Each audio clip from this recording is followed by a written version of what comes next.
Hi, I'm Ruben Saltzman with Structure Tech Home Inspections, and today I'm going to show you what an improper air gap on a toilet fill valve looks like, and I'm going to show you how to fix it.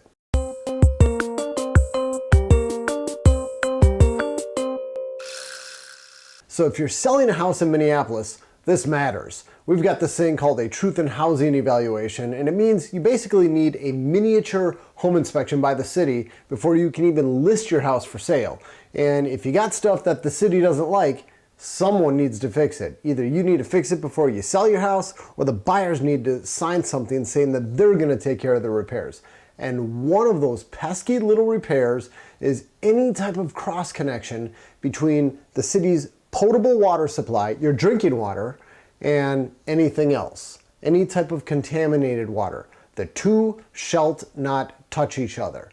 Now, Minneapolis is super picky about it. They make you fix it, but it's not just a Minneapolis thing. This is also listed in the Minnesota State Plumbing Code. It's also listed in the national plumbing codes. They say it's very important to not have cross connections, and they get so picky as to describe what the guts of your toilet tank need to look like to help make sure that you don't get a cross connection there. And we find it all the time. As home inspectors, this is one of those things that we look for when we're doing a home inspection. We're gonna lift that toilet tank lid, we're gonna look inside, we're making sure that there's no cross connection. So, what the heck am I talking about? What's an air gap? Basically, here's a nice illustration from Fluid Master. This is on their 400A series fill valve. It shows that there's two things we need to look at. You got the critical level line on the fill valve, and then you've got the overflow tube inside the tank. The critical level line needs to be 1 inch above the overflow tube. Doesn't matter what the height of the water is, doesn't matter what the height of anything else is inside the tank. It's just that the critical level line, the CL, needs to be 1 inch above the overflow. That's what we're looking for. You got that, you don't have the potential for a cross connection inside that tank. And when you look at the Fluid Master, it's very clearly labeled. I've got one right here. They've got right on here, well, it might be tough to see, but it's this ring that goes around here and it says CL. They make it really obvious where the critical level line is, but on some other fill valves, it's not quite as easy to distinguish.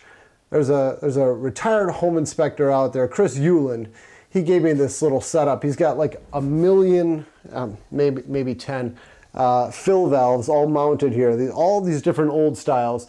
And let's take a closer look at some of these so you can identify where the critical level line is on each one of these.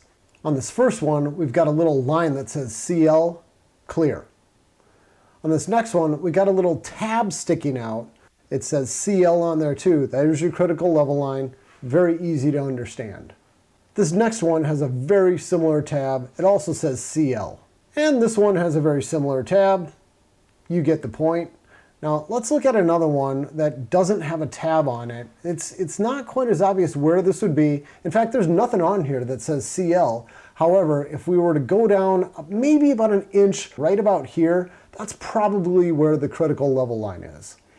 Now, I already showed you this one. This one's plain as day on the Fluid Master 400A. They got a nice embossed line on there.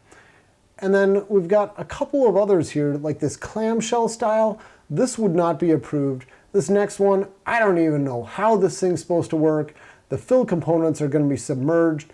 The fill components on this older Fluid Master one are also submerged. I'd say for all three of these, you'd probably have to replace the fill valve. All right, so now that we've gone through that, if you have an improper air gap on an older style fill valve, like a bunch of these here, most of them aren't adjustable.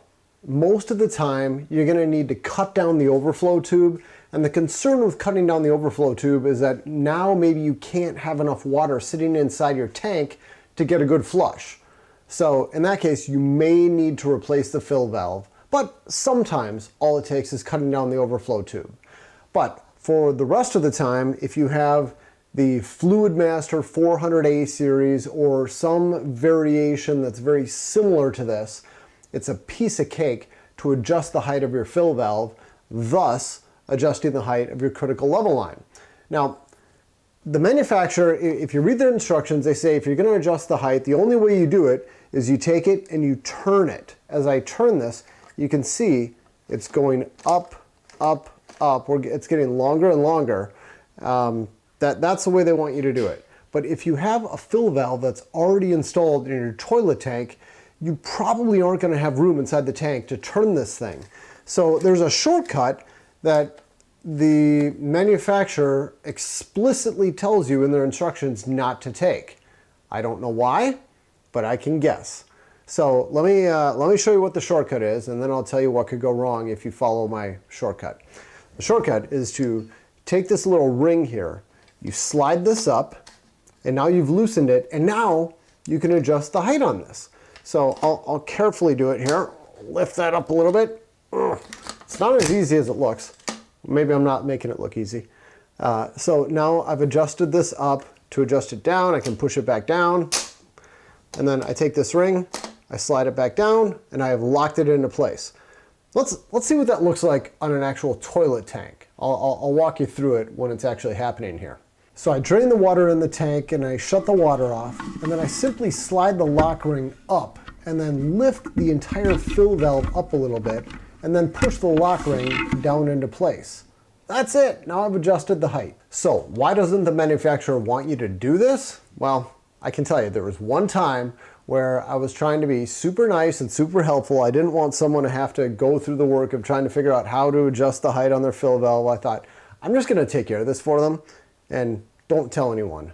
But I've probably done this at hundreds of toilets.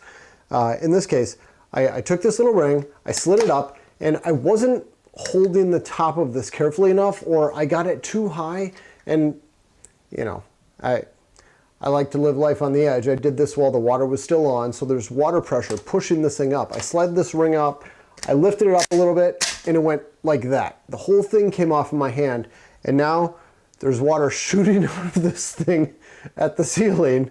I quickly put my hand over it, and I got soaked. I had water shooting all over, and I had to shut the water off, and eventually I got it all put back together, but it got hairy there for a minute. I had a little bit of a mess to clean up. And that was probably the last time I ever adjusted one of these for somebody trying to be a nice guy. After that, I kind of said to myself, you know what? I'm going to make a video showing people how to do this themselves. So it's a good idea to turn the water off before you do it. All right, I think I've covered everything I meant to cover. That's how to do it. Oh, wait, there's one other thing. Once you've raised your fill valve up, you've actually adjusted the water level now. And so you're probably going to want to take the float and you're going to want to bring the float back down a little bit so that the water doesn't hit the top of the overflow tube and cause your toilet to just continually fill. And you do that, I mean, this is an older one where we've got this little spring. I can grab it and I can slide this up and down on here. On the newer ones, they simply have a screw that you adjust to bring that float up and down. Okay, yeah, I think that was the last thing I needed to cover. Again, I'm Ruben Saltzman with Structure Tech Home Inspections. Thank you for watching.